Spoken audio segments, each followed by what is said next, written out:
अज्ञानतिमिरान्धस्य ज्ञानाञ्जनशलाकया चक्षुन्मिलितं येन तस्मै श्रीगुरवे नमः।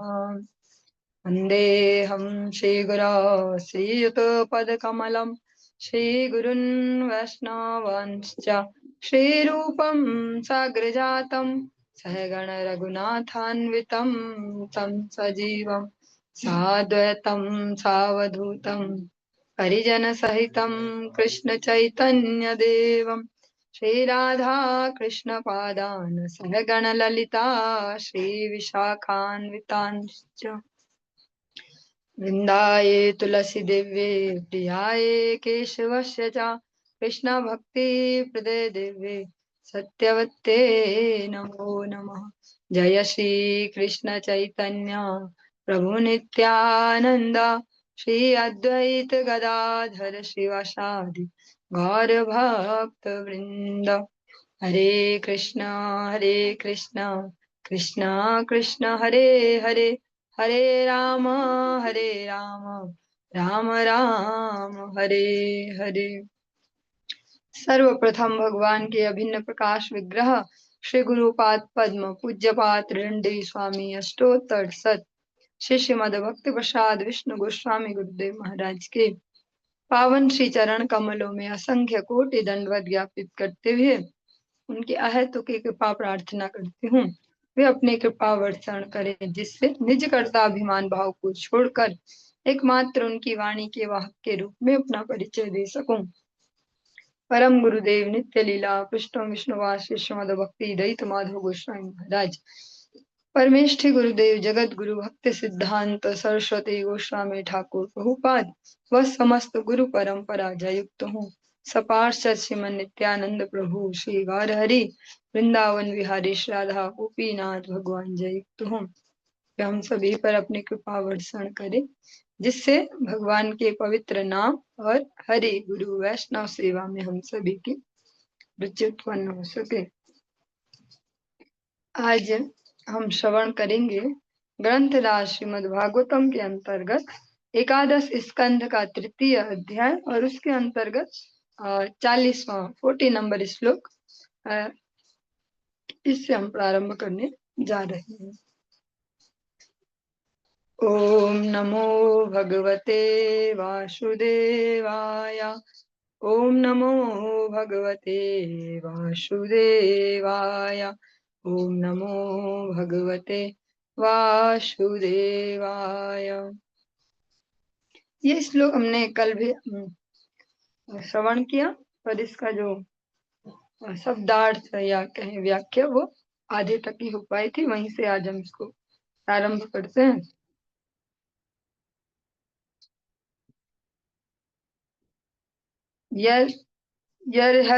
यर्हज्जनाभचरणेश नयोरुभक्त्या चेतो मलानि विधमेद गुणकर्म जानी तस्मिन् विशुद्ध उपलभ्यत आत्मतत्त्वं साक्षात् यथा मलदृशोः सवृत्ति प्रकाश।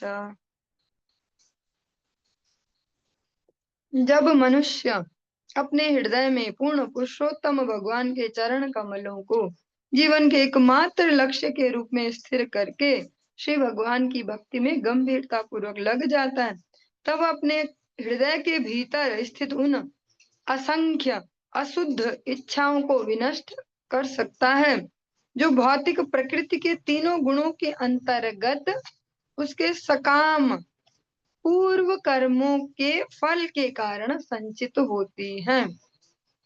जब इस तरह हृदय शुद्ध हो जाता है, तब वह श्री भगवान को तथा अपने आप को दिव्य व्यक्तियों के रूप में प्रत्यक्ष अनुभव कर सकता है। इस तरह वह प्रत्यक्ष अनुभव द्वारा आध्यात्मिक ज्ञान में दक्ष हो जाता है। जिस तरह की सामान्य स्वस्थ दृष्टि द्वारा सूर्य के प्रकाश का प्रत्यक्ष अनुभव किया जा सकता है, जैसा हम सामान्यतः इस जगत में कहते भगवान होता है, क्या होता है तो दिखाओ, हाँ दिखाओ, ऐसा बहुत सारे लोग कहते हैं, पर वो दिखाओ नहीं हो पाएगा। क्यों? क्योंकि उस दिखाओ की एक प्रोसेस है। सूर्य का प्रकाश तो सबको दिख रहा है ना अधिकतर, पर बहुत सारे ऐसे जिन्हें वो भी नहीं दिख रहा, इनके थोड़े नेत्र, उनकी जो ज्योति है कमजोर हो गई, अस्वस्थ है नेत्र, उनको वैसा नहीं दिख रहा वो जैसे स्वस्थ आंखों वालों को। तो ये तो हो गया एक बात की एग्जाम्पल। इसमें भी ये चैलेंज नहीं ले सकते, दिखाओ दिखाओ। आंखें हमारी खुद की खराब है और सामने वाले को बोले दिखा, तभी मानेंगे सूर्य इतना तेज चमकता है, ऐसा। ऐसा ही भगवान भी प्रत्यक्ष अनुभव किए जाते हैं, पर उनको अनुभव करने की वो जो पात्रता है वो प्राप्त करनी होती है। क्यों? भगवत गीता में भगवान लगभग द्वितीय अध्याय में ही बताए, द्वितीय अध्याय में संगात संजायते काम, द्वितीय या तृतीय, लगभग द्वितीय में ही होगा, अभी थोड़ा सा संशय है मन में, कि संगात संजायते कामा कामम क्रोधो भी जायते। जो हम संगति करते हैं, संग करते हैं, उससे अलग अलग प्रकार की कामनाएं उत्पन्न होती हैं। कामनाएं पूर्ण नहीं होती तो क्रोध उत्पन्न होता है। इस प्रकार से भगवान एक सीरीज बताते, एक सीरियल बताते, एक क्रम बताते हैं कि कैसे फिर उस जीवात्मा का नाश होता है। यही यहाँ पर भी दिया गया कि जो भौतिक प्रकृति के तीनों गुणों के अंतर्गत उसके सकाम पूर्व कर्मों के फल के कारण संचित होती हैं। जो वे अवांछित, तो बहुत सारी जो डिजायर्स हैं, बहुत सारी इच्छाएं जो हमारे हृदय में हो, क्यों है? क्योंकि इससे पहले हम जो संगति कर चुके हैं अभी तक, अनेक अनेक शरीरों में रहते हुए उनसे संबंधित जो क्रियाएं थी, जो जीव थे, उनकी संगति कर करके हमने बहुत सारी अवांछित इच्छाएं अपने जीवन में संचित कर रखी हैं। और यही हम इस जीवन में भी करते हैं। बचपन से जब से शरीर जगत में आया तब से भी हम यही करते हैं, संगति कर करके अलग अलग प्रकार की इच्छाएं। बचपन हो तो उसमें उस प्रकार की इच्छाएं कि देखो मेरे दोस्त के तो घर वाले रोज टिफिन में चॉकलेट देते हैं, मेरे घर वाले नहीं देते, ऐसा एक एग्जाम्पल ले रहे। ऐसे में वो जबकि घर वाले अच्छा दे रहे हैं उसके लिए, जो ठीक है, पेट भरने लायक भी है, शरीर भी स्वस्थ, पर वो इच्छा संग से उत्पन्न हुई, मेरा दोस्त तो ऐसा लाता है, हाँ, तो वो अपना ठीक नहीं लगेगा, वो इच्छा एक उत्पन्न हो गई अवांछित। ऐसी ऐसी अगर हम, ये तो बहुत छोटी सी बात है, ऐसा अगर हम अवलोकन कर पाए तो कह सकते अनकाउंटेबल, हाँ, अगणित तो इच्छाएं हमारे हृदय में चलती हैं, जबकि सामान्यतः हम इसको देख नहीं पाते कि अगणित इच्छा है मेरे हृदय में, तो कुछ नहीं इच्छा। हर आदमी एक डायलॉग बोलता है, प्रत्येक आदमी, लगभग प्रत्येक ही आदमी, मेरे कुछ नहीं है बस इच्छा, बस इतनी इच्छा है। वो जो उसकी टॉप मोस्ट में जो चल रही होती है ना, उसको ही गिनता है, और कुछ नहीं चाहता, मैं इतना ही चाहता हूँ। और वो इतना ही नहीं चाहता, वो इतना सारा चाहता है, ऐसे। तो जो वो इतने सारे जो अशुद्ध इच्छाएं जन्म वो जो इकट्ठी कर रखी हैं हृदय में, जब भगवान की भक्ति के प्रति संवेदनशील होंगे, सिंसियर होंगे कि हम भक्ति के लिए ही भक्ति में आए हैं, क्योंकि हम जो श्रवण करें श्रीमद् भागवतम, सभी यहाँ भक्ति पथ के पथिक हैं, तो हम ज्यादातर इसी एंगल से समझते हैं, जागतिक एंगल की बजाय, सामान्य मनुष्यों के एंगल की बजाय, कि भैया भक्ति राज्य में हम इसीलिए आए हैं। और जब हम यहाँ भी और सिंसियर होते जाएं कि हम भक्ति राज्य में भगवान की सेवा के लिए ही आए हैं, भगवान से अपने कनेक्शन को रिस्टेब्लिश करने के लिए, दोबारा जोड़ने के लिए ही आए हैं, जब इसमें और सिंसियर जो जीवात्माएं होती जाती है भक्ति राज्य में भी, उतना अवांछित इच्छाएं गायब होती जाएंगी हृदय से। इसको कैसे समझेंगे? अनुरक्ति बढ़ती जा रही ना भगवान के प्रति, नहीं, ठाकुर जी चाहिए, हमें सीखना पड़ेगा, और क्या कर सकते हैं सुधार, और कौन कौन सी भी चीजें जो हमें नहीं पता है, ऐसा। तो वो भगवान की ओर अनुरक्ति बढ़ रही हमारी, तो उसका ही जो रिफ्लेक्शन होगा, क्या होगा? जगत से विरक्ति। अब यहाँ पे विरक्ति जो शब्द है, तो नॉर्मली सुनते तो विरक्त मीन्स घर छोड़ के हरिद्वार में बैठ जाना, पर वो नहीं है यहाँ पे विरक्ति का अर्थ। विरक्ति का तात्पर्य है कि भौतिक जो विषय है इंद्रियों के, अलग अलग इंद्रियों को जो जो चाहिए ना, खुराकें, और ढूंढती रहती है ऐसे ऐसे। आंखें भी मुझे ये चाहिए, कान ये चाहिए, जीवा की ये चाहिए, त्वचा को स्पर्श चाहिए, और बहुत सॉफ्ट है ये ड्रेस, ये फूल बहुत कोमल है, या ऐसा ऐसा ऐसा जो ढूंढते रहती हैं इंद्रियां, उनका जो अतिरेक है वो खत्म हो जाएगा। अतिरेक में अननेसेसरी जो फ्लो है वो खत्म हो जाएगा, उसको कहेंगे विरक्ति। तो जब भगवान में अनुरक्ति बढ़ेगी तो विरक्ति खुद ही आएगी। वो आर्टिफिशियली प्रैक्टिस नहीं करनी पड़ेगी, हम ऐसा भी नहीं खाते और वैसा भी, खुद से ही हो जाएगा। मैं कोई जोर लगा के नहीं बोल रहा कि ऐसा मत करो वैसा मत करो। खुद से जानना चाहेंगे जीवात्माएं कि ऐसा क्या क्या है कि जो अभी भी अननेसेसरी है हमारे जीवन में, हम किस किस चीज को छोड़ के हल्का हो सकते हैं। हाँ? जैसे एक भौतिक एग्जांपल लें, अगर हमको चढ़ना हो अपने घर की छत पे, तो हम कितना किलो सर पे या पीठ पे लेके चढ़ लेंगे? हाँ, एक ही मंजिल है भी घर, हाँ चढ़ जाएंगे। चलो जो लगा लेंगे 30-35 भी देख लेंगे ऐसा। हाँ, ये नए जमाने वालों के लिए नहीं बोल रहे, उनके बस का तो इतना भी नहीं हो पाएगा। 10-10 किलो भी ऐसा लगेगा बहुत भारी है, पर 30-35 चलो। तो वही डबल स्टोरी हो जाए तो, और उतना ही लोड रहे, नहीं चढ़ पाएंगे। जितना जितना और ऊपर चढ़ना उतना वो हमारे लिए असुविधाजनक होते जाएगा, नहीं चढ़ पाएंगे भैया हम। इसीलिए तो लिफ्ट लग रही है आज के समय में। पहले तो लिफ्ट नहीं थी ना ऐसे, अगर 4-4 मंजिले भी भवन थे ऐसे। जैसे हमने बचपन में भी देखे वो ए, ऐसा एक घर था उस गांव में जहाँ हम थे, वो 3 मंजिला था और बहुत पुराना था, वो अंग्रेजों के जमाने का ऐसे बोलते थे उसको। अब तो ध्वस्त हो गया, अभी भी फिर भी थोड़े अवशेष बचे। वो 3 मंजिला, तो हम लोग जाते थे कोई शादी वगैरह उस परिवार में हो, कुछ उत्सव मुंडन, तब घुसने का मौका मिलता था वो तीनों मंजिल में, क्योंकि भीड़ भाड़ रहेगी कोई दिखेगा नहीं बच्चों को, तो घूमते रहते थे। तो सीढ़ियां ही थी, कोई लिफ्ट तो नहीं थी ना, कुछ भी काम होगा तो ऐसे। आज के समय में फिर लिफ्ट लगानी पड़ रही कि भाई बस का नहीं है इतना उठा के चलना ऐसा। पर जितना जो इसमें से हम सार लेना चाह रहे, सरल करते हैं थोड़ा, हमें जितनी ऊंचाई तक जाना है तो लोड कम रखना पड़ेगा, तो आराम से जा पाएंगे। हाँ, जो पर्वतारोही है जिन्हें बड़े बड़े पर्वत शिखरों तक जाना है, तो वो लोड लेके नहीं चलते ज्यादा, ऐसे हाई वेट ले लेके और तब जा रहे हैं एवरेस्ट चढ़ने। इसी भक्ति राज्य में भी जिसको और ऊपर चढ़ने की इच्छा है, तो उसको कुछ भौतिक इच्छाएं फेंक देनी पड़ेंगी कि इसकी जरूरत नहीं है मुझे ऐसे, फिर हल्का हो पाएगा। फिर थोड़ा जिसको और ऊपर, तो वो ऐसे ऐसे फिर वो अपना बोझा कम करते जाते हैं। उसको कहेंगे विरक्ति। अननेसेसरी को ना ढूंढना, क्योंकि यहाँ ऐसा नहीं बोले सब छोड़ो, यथा योग्य विषय भुंजा ना सकता, ये जो जरूरी है नेसेसरी उसको तो लो, पर अननेसेसरी इकट्ठा मत करो, वो हमारी एनर्जी चूसेगा, टाइम चूसेगा। हाँ, जीवन का बहुत सुंदर सुंदर जो अवसर है उसको चूस देगा। यानी भक्ति राज्य में संवेदनशीलता से आगे बढ़ना। अ, हम सभी अभी बिल्कुल ही नए नए भक्त हैं, और टॉपिक ये बहुत हायर है, इसलिए थोड़ा मुश्किल भी होता है एक्सप्लेन में। जिनको शुद्ध भक्ति जिनका लक्ष्य हो जाए, उनके ये लक्षण है। फिर वो अवांछित इच्छाओं से पार पा पा लेते हैं, उन अवांछित इच्छाओं को विनष्ट कर देते हैं कि ये अननेसेसरी है, क्योंकि वो इच्छाएं हमने पूर्व कर्मों में संचित की हैं, अलग अलग प्रकार की संगति से। जैसे कह सकते हैं, जैसे कोई छोटा बच्चा हो, उसको माता पिता भी नहीं कह रहे कि तुझे ये बनना या ये करना, वो खुद से सिंसियर है इस जगत में, उसको कहेंगे सिंसियर है, ये खुद ही पढ़ते रहता है या खुद ही ऐसा करता है।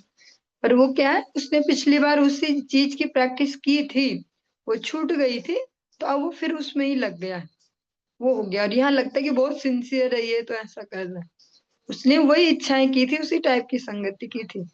ऐसे ही हमने बहुत सारी संगतियां करके बहुत सारी अवांछित इच्छाएं जमा कर रखी हैं, और वही क्रम अभी भी चला रहे हैं मनुष्य जीवन में भी, अलग अलग प्रकार से देख देख के। जैसा भी हमने कोई ऐड देखा नया नया, अच्छा ये भी होता है ये भी होता है, सब मंगा लो सब रख लो, घर भी भर भर के रख दो, ऐसे ऐसे।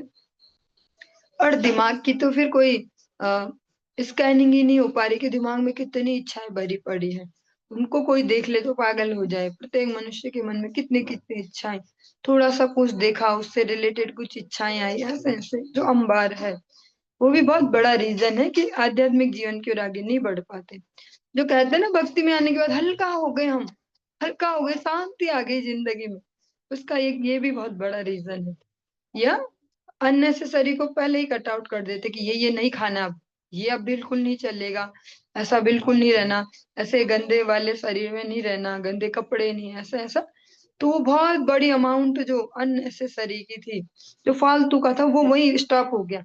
अभी कुछ नहीं पता कि भक्ति क्या होती क्या नहीं, अभी केवल माला पकड़ी है और एकादशी शुरू की, और वही बहुत बड़ी बर्डन वही गेट पे ही रोक दी कि आज के बाद ऐसा बिल्कुल नहीं खाना है, आज के बाद ऐसा बिल्कुल नहीं घूमा कि बिना नहाए धोए उन्हीं कपड़ों में वॉशरूम जा रहे वैसे घूम रहे, ऐसा अब नहीं।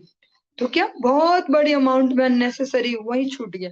इसलिए होता हो कि बहुत शांति मिली हमने तो जिस दिन से माला पकड़ी है।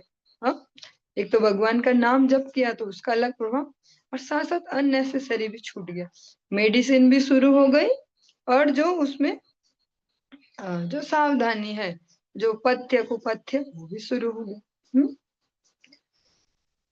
इस तरह जब हृदय शुद्ध हो जाता है, ऐसे में फिर भक्ति राज्य में अनुशासन सीखे धीरे धीरे आगे बढ़ेंगे तो हृदय निर्मल होते जाएगा। हम खुद को खुद चेक कर पाएंगे, ऐसे कोई और नहीं बता पाएगा। हम खुद भी चेक कर सकते हैं खुद को कि पहले मैं इस सीन में क्या सोचता या सोचती थी, और अब मैं क्या सोचता या सोचती हूँ। तो बोलते छोड़ो ना, जाने दो। और पहले क्यों छोड़ो जी, होना चाहिए हिसाब, अभी बराबर होना चाहिए, ऐसा। हाँ? ऐसे हम खुद भी चेक कर पाएंगे विजिबिलिटी अपनी प्रोग्रेस में, ऐसे कि हम हाँ सच में पहले हम ऐसे थे फिर अब हम ऐसे होते जा रहे हैं। जब हृदय इस प्रकार शुद्ध हो जाता है तब वह श्री भगवान को तब भगवान को भी उपलब्ध कर पाएंगे, और अपने वास्तविक स्वरूप के प्रति भी अवेयर हो पाएंगे कि हम एक जीवात्मा है। ये बहुत मुश्किल कार्य है, जितना सुनने में सरल है उतना है नहीं खुद को जीवात्मा मान पा लेना, क्योंकि हमने हमेशा से प्रैक्टिस की है, जिस भी शरीर में गए खुद को वही माना। अगर मुझे चिड़िया का शरीर मिला तो मैं चिड़िया ही, जब कुत्ते का शरीर तो मैं कुत्ता ही, अब मनुष्य का शरीर तो मैं मनुष्य ही, उसी हिसाब से सब सोचेंगे, उस हिसाब से सब। तो बहुत मुश्किल है ये प्रैक्टिस कि हम जीवात्मा लेवल तक खुद को ला पाए। इसके लिए सबसे महत्वपूर्ण क्या है? भक्तों की संगति। जो इस प्रकार से थोड़ा बहुत सोच पा रहे हैं या ढंग से सोचते हैं, अलग अलग कैटेगरी के बहुत सारे भक्त हैं जगत में, आप देखें और परखें और फिर संग करें। फिर जिस प्रकार का आपका संग होगा आप वैसे हो ही जाएंगे, एक न एक दिन, अभी है नहीं चाहे हो जाएंगे, क्योंकि रात दिन वही सुनेंगे, वैसे विचार वैसे, तो वैसे सोचना शुरू हो जाएगा। ऐसा सबसे महत्वपूर्ण है इसमें भक्तों की संगति। हमने अलग अलग प्रसंग भागवत जी में सुने हैं, ध्रुव जी भी कुछ मांग रहे हैं, सब अम्बरीश महाराज कुछ मांग रहे हैं। मांग क्या रहे हैं? आपके भक्तों की संगति। हाँ, केवल इतना ही नहीं कह रहे दीजो वृंदावन को वास, वृंदावन का वास देना, पर कैसे देना? दीजो हरि भक्तन को साथ, अकेले वाला वृंदावन वास नहीं। हमने तो फ्लैट ही खरीद लिया जी ऐसा, या हमने तो जमीन खरीद ली जी वृंदावन में, या हम तो गए थे खुद ही वृंदावन में रहे इतने दिन। सा हरि भक्तन को साथ, वो मेन कड़ी है इसकी। जैसे श्लोक सुनते हैं, एक लाइन आगे आगे की सुनी अपने हिसाब से गुन ली, और दूसरी लाइन उसका एसेंस है। ऐसे दीजो वृंदावन को वास, पर दीजो हरि भक्तन को साथ, हरि भक्तों के साथ है। बिना हरि भक्तों के वो वृंदावन भी हमारे लिए उत्पात का कारण बन जाएगा, जैसा आज के समय में है ही। वृंदावन की जो इतनी भयंकर दशा हो रखी है। हाँ, तो इसीलिए कि सारे जो वहां जा रहे हैं ये भीड़ भाड़ बिना हरि भक्तों के साथ के ही जा रहे हैं, अपनी अपनी उठाई गाड़ियां। आधा दिल्ली, लगभग आधा दिल्ली तो सैटरडे वृंदावन पहुंच ही जाता है, और फिर संडे वापस आते हैं। तो इसलिए वहां की सारी व्यवस्थाएं चौपट हो जाती है सैटरडे संडे। चाहे न्यू ईयर आए तो तब भी ऐसा ही होता है, तब तो आधे से ज्यादा दिल्ली वहीं पहुंच जाता है, तो फिर उस समय भी सबको असुविधा होती है। तो वो सब कोई भक्त नहीं है, वो बस वहां मजा करने जा रहे हैं और अपने स्टेटस लगाएंगे, फोटो खिंचाएंगे, इसलिए वहां भी उत्पात शुरू हो गए। तो समझना बहुत आवश्यक है, भक्ति में आगे बढ़ने के लिए परम आवश्यक है भक्तों की कंटिन्यूअस संगति।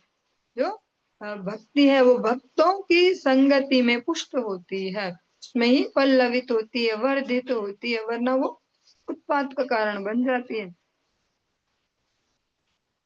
इस तरह वह प्रत्यक्ष अनुभव द्वारा आध्यात्मिक ज्ञान में दक्ष हो जाता है, केवल रटने में नहीं, ऐसे कि बुक्स पढ़ पढ़ के हम बोल पा रहे, फिर वो प्रैक्टिकली जीवन में भी अप्लाई हो पाता है।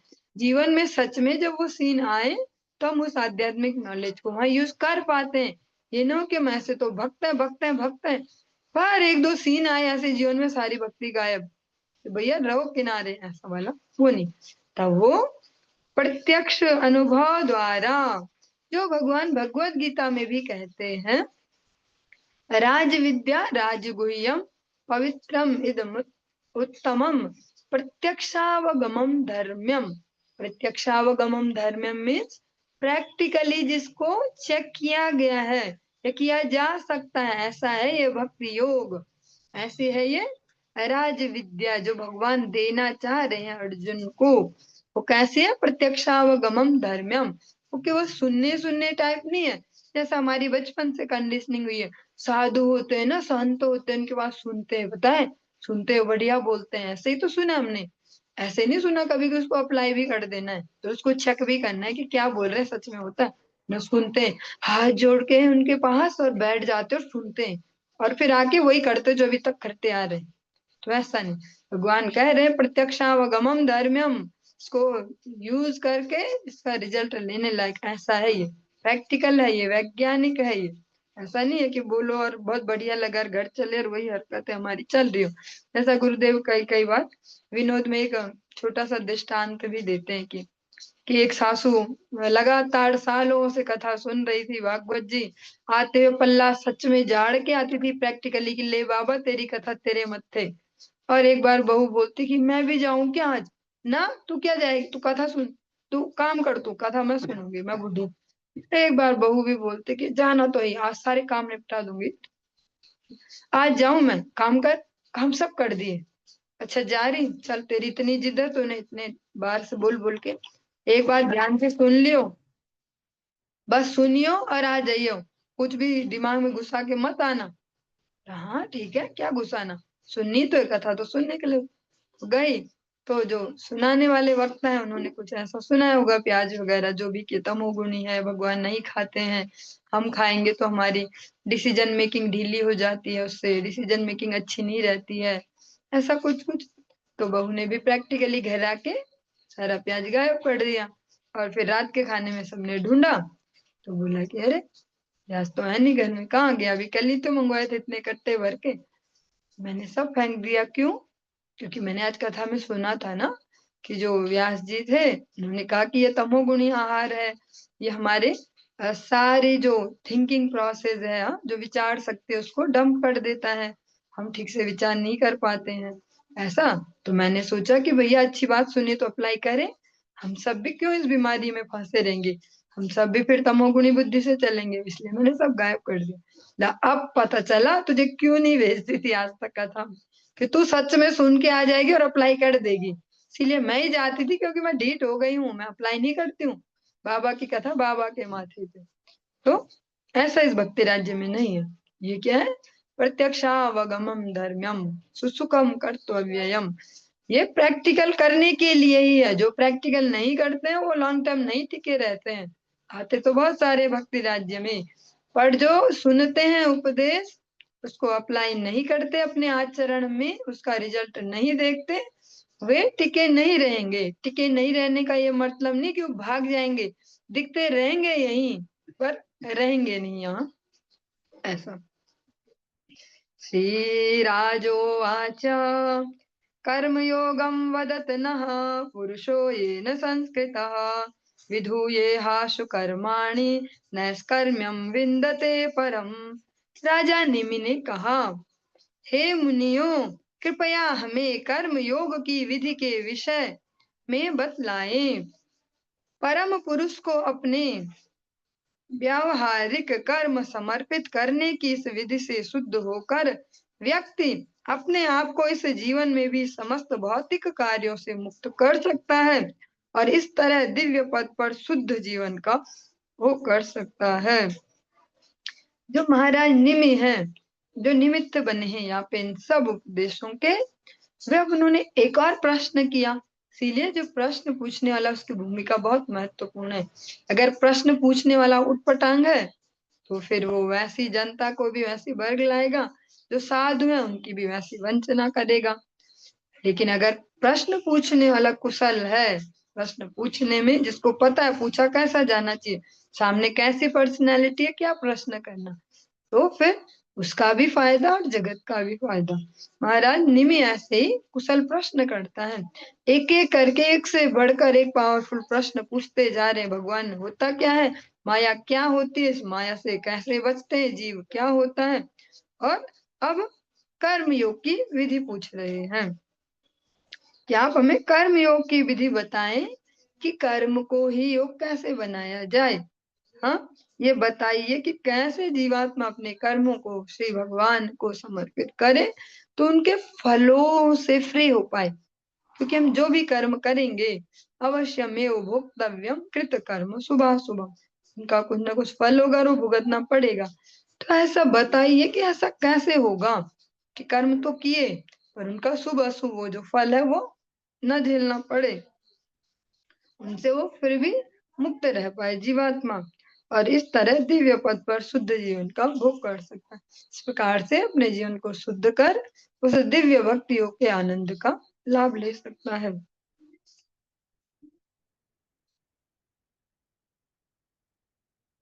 एवं प्रश्न ऋषिण पूर्वं पृच्छं पितुरन्तिके नाब्रुवन् ब्रह्मणः पुत्रास्तत्र कारणमुच्यताम्। एक बार विगत काल में अपने पिता महाराज इक्ष्वाकु की उपस्थिति में मैंने ब्रह्मा जी के 4 महर्षि पुत्रों से ऐसा ही प्रश्न पूछा था, किंतु उन्होंने मेरे प्रश्न का उत्तर नहीं दिया। कृपया इसका कारण बतलाएं। और जो निमि महाराज हैं कह रहे हैं कि मैंने एक बार ये प्रश्न पूछा था, महाराज इक्ष्वाकु भी वहीं पे ही थे, मैंने पूछा था सनकादिक से जो ब्रह्मा जी के पुत्र हैं चारों, उन्होंने पर उत्तर नहीं दिया। यही प्रश्न उनसे भी किया था, तो आप मुझे बताओ कि उन्होंने उत्तर क्यों नहीं दिया, इसका क्या कारण है।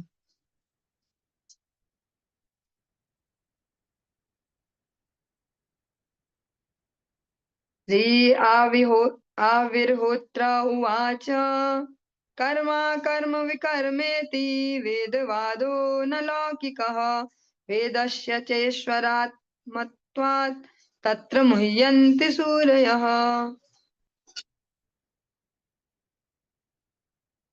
श्री आविर्होत्र ने उत्तर दिया, कर्म अकर्म तथा विकर्म ऐसे विषय हैं जिन्हें वैदिक साहित्य के प्रामाणिक अध्ययन द्वारा ही भली भांति समझा जा सकता है। इस कठिन विषय को सांसारिक कल्पना द्वारा कभी नहीं समझा जा सकता। प्रामाणिक वैदिक साहित्य पूर्ण पुरुषोत्तम भगवान का शब्दावतार है और इस प्रकार वैदिक ज्ञान पूर्ण है।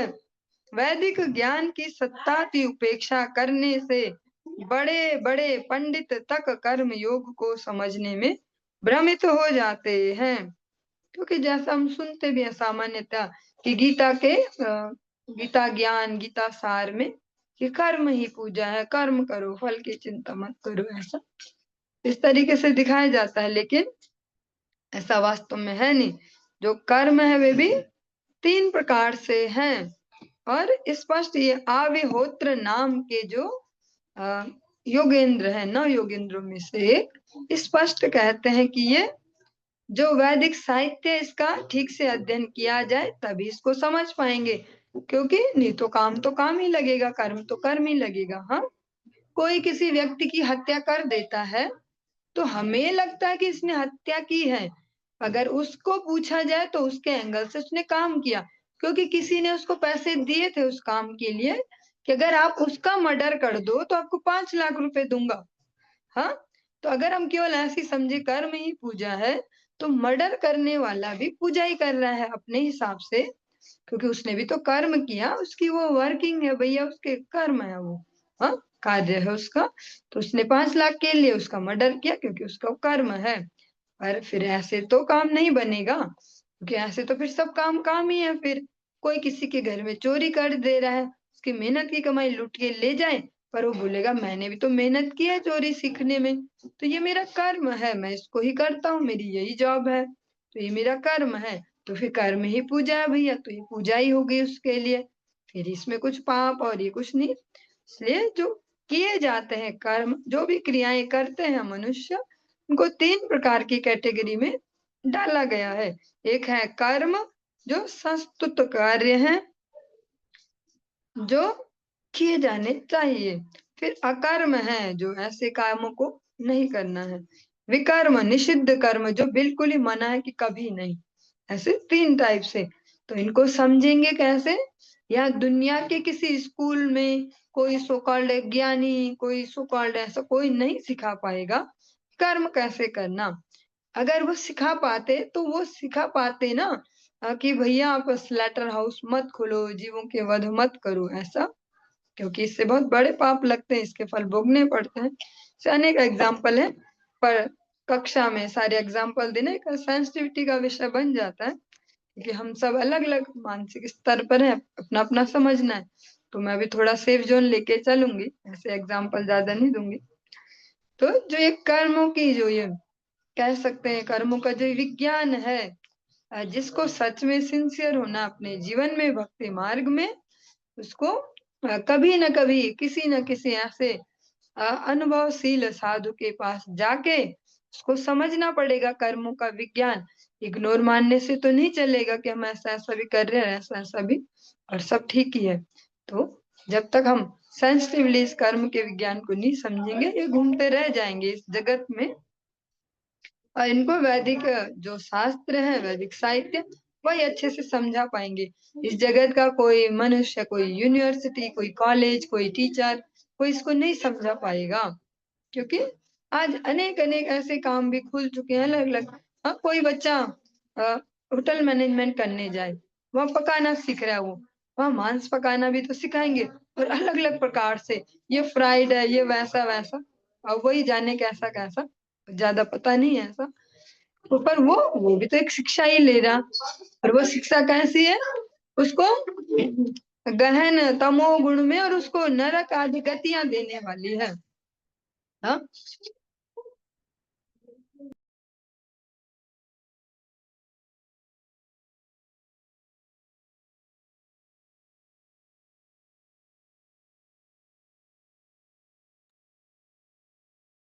हरे कृष्ण। मुझे कहने में भी अजीब ही हो रहा है, पर भागवत जी है तो, और फिर जब फ्लो आएगा तो उसको कहना भी एक कर्तव्य है, पर साथ साथ सेंसिटिविटी भी रखनी पड़ेगी कि हम सभी अभी इसी धरातल पर है। पर ये कर्मों का साइंस है, इस जगत में कोई नहीं सिखाएगा। माता पिता भी ऐसे बड़े प्यार से भेजेंगे, होटल मैनेजमेंट आप कर रहे हो बेटा, हम इतने पैसे लगाते हैं आप पे, आप सीखो। और टीचर भी बड़े मनोयोग से सिखाएंगे कि हम भी बढ़िया टीचर अच्छे से सिखा रहे हैं। बच्चा भी बहुत मेहनत से सीखेगा कि मैं एक कोर्स कर रहा हूँ, मेरा ये कर्म बनेगा जीवन चलाने का। पर वो वहां अगर उसको मांस पकाना सिखा रहे हैं, और इसको अलग अलग तरीके से ऐसे पकाओ, और ऐसे ऐसे जो वो ग्राहक होगा वो बहुत खुश होगा, ऐसा ऐसा। पर वास्तव में अगर समझे एज ए जीवात्मा, तो उसके लिए तो वो कहीं बेनिफिशियल नहीं है ना। उसको नरक आदि गतियों की ओर ही तो धकेला जा रहा है जबरदस्ती। तो बहुत ही सेंसिटिव है ये प्रश्न, हम जल्दी से इसमें से बाहर निकलेंगे। परोक्षवादो वेदोऽयं बालानामनुशासनम् कर्म मोक्षाय कर्माणि विधत्ते यगदं यथा। जो एक प्रकार से मूर्ख जो कैटेगरी है मनुष्यों में, मूर्ख लोग भौतिकतावादी सकाम कर्मों के प्रति आसक्त रहते हैं। यद्यपि जीवन का वास्तविक लक्ष्य ऐसे कर्मों से मुक्त बनना है, इसलिए वैदिक आदेश सर्वप्रथम सकाम धार्मिक कर्मों की संस्तुति करके मनुष्य को परोक्ष रीति से चरम मोक्ष के मार्ग पर ले जाते हैं। जिस तरह पिता अपने पुत्र को दवा पिलाने के लिए उसे मिठाई देने का वादा करता है, उसको प्रॉमिस कर किया जाता है, वचन देते कि फिर तुझे ना चॉकलेट दूंगा या ऐसा कुछ, अभी दवाई पी ले तो, हाँ तो ऐसे। जो मूर्ख टाइप जो मनुष्य शरीर में है, पर है मूर्ख, जिनका बुद्धि योग इतना प्रबल नहीं है कि वो समझ पाए संवेदनशील बातें। वे हमेशा अपने सकाम कर्मों के प्रति आसक्त रहते हैं, रात दिन उनमें डूबे पड़े हैं, उनके फलों को बिना एनालिसिस किए कि क्या इसके रिजल्ट हैं, क्या मेरा होने वाला है इसको करके। बहुत मेहनत करे जी, बहुत मेहनत करे, सुबह से रात तक लगे पड़े जी, लगे पड़े, पर ये नहीं पता कि लगे पड़े का रिजल्ट क्या है। हाँ? यद्यपि जीवन का वास्तविक जो लक्ष्य है, स्पेशली जो ये मानव वाली जी बॉडी मिली है, मनुष्य शरीर जो है स्पेशली, वो इसीलिए मिला है कि इन कर्म फलों से मुक्त होना, खाली होके जाना। क्योंकि अभी तक तो सर्कल चल ही रहा है हमारे कर्मों का, ऐसा ऐसा कि बस धकेले जा रहे हैं अलग अलग शरीरों में, और कर्म फल भोगते जाओ भोगते जाओ। पर एक जो ये पॉइंट आया है मनुष्य शरीर का, ये स्पेशली इसीलिए ही मिला है कि हम इस सर्कल से, इस साइकिल से बाहर निकल पाए। ये वैसे बहुत ही अ, सूक्ष्म विषय है, इसको समझना भी बहुत जटिल होगा, बहुत मुश्किल है। और गुरु वैष्णव के आदेश से फिर थोड़ा थोड़ा प्रयास कर रहे हैं, पर ये अत्यंत बहुत ही सेंसिटिव है। ऐसे कोई ऐसे सभा में इसको करें, ऐसा ये प्रसंग नहीं है। इसको तो कोई 1 to 1 कोई समझना ही चाहे तो उसको कोई ठीक से ही समझे कि ऐसा ऐसा ऐसा। ऐसे सभागत जैसे हम सुन रहे, इसमें तो एक सार्वजनिक सा हो जाता, फिर कहीं ना कहीं थोड़ा ठीक ठाक चलते रहो, ठीक ठाक ऐसा। यद्यपि वैदिक आदेश सर्वप्रथम सकाम धार्मिक कर्मों की संस्तुति करके, यद्यपि देखते हैं वैदिक साहित्य में ऐसा भी बहुत जगह प्रोत्साहन है, आप ऐसा करोगे ना तो ऐसा होगा, हाँ ऐसा करेंगे तो ये फल मिलेगा, ऐसा ऐसा। वो क्यों है? अ, वो इसलिए दिया गया कि नहीं तो मनुष्य और भी डाउन कैटेगरी में तो है ही, तो इसलिए कहीं कहीं दिया है कि ऐसा करने से ऐसा हो जाता है, ये करने से ये पुण्य होता है, ऐसा ऐसा। पर वो वास्तविक नहीं है, वो एक प्रैक्टिस है कि बहुत ही खत्म लेवल से थोड़ा ऊपर बढ़ते जाएं धीरे धीरे लालच में। जैसे एग्जाम्पल साथ साथ दे ही दिया यहाँ पे कि कोई पिताजी बोलते बेटा मिठाई मिलेगी, इसके बाद चल दवाई खा ले, दवाई खा ले। जबकि अभी उसके लिए तो ऐसे वो एक हिसाब से तो बिल्कुल ठीक नहीं होगा ना, वो मिठाई खाना भी उस बीमारी में या जो भी। पर फिर भी मतलब समथिंग बेटर देन नथिंग, ऐसा कुछ कि कुछ नहीं से कुछ सही, कि चल ऐसे दवाई तो खा लेगा इस बहाने, तो मिठाई दे दूंगा तुझे, ऐसे। वो ऐसे जो दिए गए हैं कर्म की, ये करेंगे आप तो ऐसा मिलेगा, ये करेंगे पुण्य मिलेगा, ऐसा। पर वो चरम लक्ष्य नहीं है जीवात्मा का। जीवात्मा का वास्तविक लक्ष्य है सब फलों को झाड़ झुड़ के जाना, खाली होके। अच्छे भी नहीं चाहिए और बुरे भी नहीं चाहिए, पाप भी नहीं चाहिए, पुण्य भी नहीं चाहिए। हम खाली होके जाए सेवा के निमित्त भगवान के। वो बहुत ही कह सकते हैं सूक्ष्म सा लक्ष्य है, और उसको समझ पाना इतना आसान नहीं है, जितना आसानी से बोल दिया जा रहा है 2 4 लाइन में हो गया। पर इसको अप्लाई कर पाना बहुत मुश्किल है, बहुत मुश्किल। वो ऐसे ही हो पाएगा निरंतर साधु संग करते करते करते करते। और वो भी ऐसी हमें मिठाई के बहाने दवाई पिलाते जाएंगे, मिठाई के बहाने दवाई पिलाते जाएंगे, हम स्वस्थ होते जाएंगे। स्वस्थ होते होते धीरे धीरे बड़े भी तो होंगे, समझ पाएंगे कि मिठाई नहीं खानी, ऐसे है जो भी धीरे धीरे समझ पाएंगे।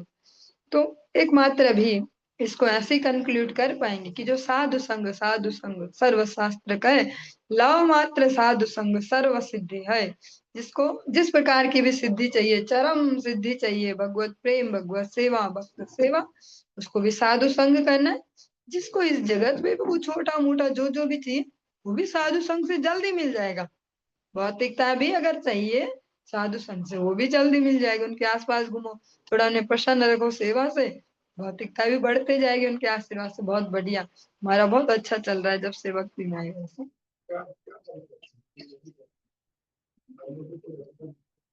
नाचरेद यस्तु वेदोक्तम स्वयं अज्ञो अजितेन्द्रिय विकर्मणाय धर्मेण मृत्योर्मृत्यु मुपैति सः। यदि कोई अज्ञानी जिसने भौतिक इंद्रियों को वश में नहीं किया है, वह वैदिक आदेशों में अटल नहीं रहता, तो वह निश्चय ही पापमय तथा अधार्मिक कार्यों में लिप्त रहेगा। इस तरह उसको बारंबार जन्म मृत्यु भोगनी पड़ेगी। जो वैदिक आदेशों के प्रति, जो मनुष्यों के प्रति भगवान ने आदेश दिए, उनमें अटल नहीं है, उनमें स्थिर नहीं है, तो वो अवश्य ही पाप में ही जीवन जिएगा।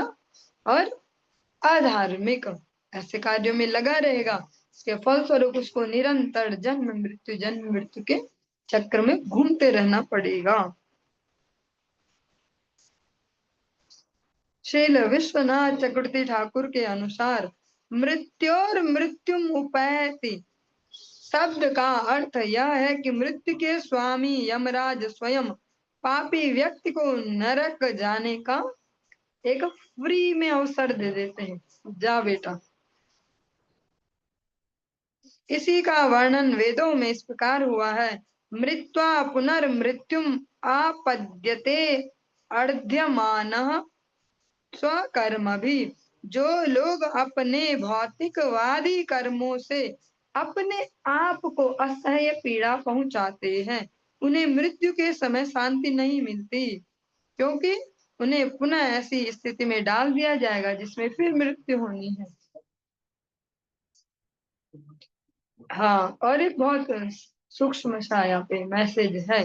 इसलिए जिनकी अभी इंद्रियां वश में नहीं हुई हैं, उन्हें वैदिक जो कर्म कांड है यथा विवाह या इस प्रकार के अन्य जो ऐसे व्यवस्थाएं दी गई हैं वैदिक साहित्यों में, उनका परित्याग नहीं करना चाहिए।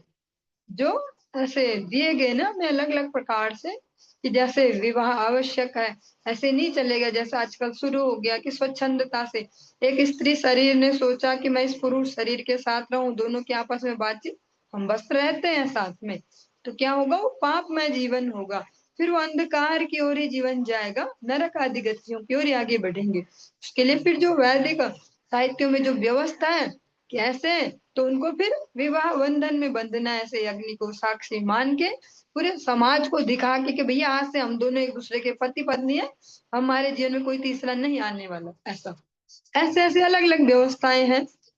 जैसे यहाँ पे तो विवाह का ही दिया गया एग्जाम्पल बड़ा सा, पर अलग अलग प्रकार के जैसे हमारी श्राद्ध वगैरह जो आजकल चल रहे हैं कि भैया पितृपुरुषों के लिए देना, तो हम ऐसे नहीं कर देंगे, हम नहीं मानते हम नहीं मानते हम नहीं करते ना, फिर हम नीचे की ओर जाएंगे, क्योंकि अभी हम इतने इंद्रियातीत नहीं हुए हैं, और हम इस प्रकार से करेंगे तो फिर हम और नीचे की ओर जाएंगे। जो वैदिक जो व्यवस्थाएं हैं वो सोच समझ के बनाई गई है, ताकि व्यक्ति थोड़ा थोड़ा करते करते एक आध्यात्मिक जीवन की ओर थोड़ा थोड़ा अग्रसर हो पाए। जैसे अलग अलग देवी देवताओं की भी जो उपासना का विधान है, अलग अलग जो पुराण है, सतोगुणी रजोगुणी तमोगुणी, तो जो रजो तमो है उनका भी अपना एक विशेष स्थान है, जो देवी देवताओं की उपासना उसका भी एक स्थान है, उसको नेग्लेक्ट नहीं किया गया। सबको नहीं बोला कि सब भगवान जी को, परम भगवान श्री नारायण की उपासना करो, क्योंकि सबका अधिकार नहीं है उतना। एक तमोगुणी जो मानसिकता वाला है वो कैसे करेगा, वो वैसे ही करेगा कि माता रानी को मानता हूं मैं, या भैरव बाबा को मानता हूं और वहां बकरा चढ़ाए वहां मुर्गा चढ़ाए, ऐसे ऐसे वो उसी लेवल पे चलेंगे।